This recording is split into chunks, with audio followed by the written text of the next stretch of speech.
while designing the layout for the studio, what we have kept in mind and why we designed is to keep a larger space of the studio open. So the linear space, if you see the layout, the linear space is intentionally kept open, which kind of creates more of a collaborative space, encourages group discussions between the teams and all. We have tried to use only natural materials, looking at a natural Kota stone as our basic flooring in the studio. We have used all teak wood for all our partitions and frames and doors. The Kota stone has also been laid in a underfoot grid, which kind of gives a very beautiful character to this space. The walls of the studio have been adorned by curated pieces of art.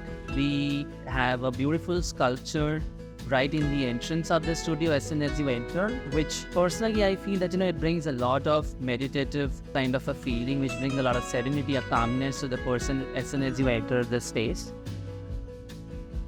I adore the work of architect Kamal Mangaldas. His work really inspired my style. And also I admire the work of Jaha Hadid and architect Big Doshi sir. From Kajal ma'am, I would like to definitely take her expertise of getting things done. I'm very happy to be in my cabin because at times, I like to get cut off from the rest of the world. So, for me, the rest of the world is the rest of the studio, While you are conceptualizing something, while you start designing something, you want to be, I would call it like my me time. I admire the way Mehul sir takes the decision. He looks at the problem end to end and gives his decisions keeping in mind the urgency of the problem. We also have designed a very small library for the studio and for our own self within this space. Favorite part of the studio is our conference room.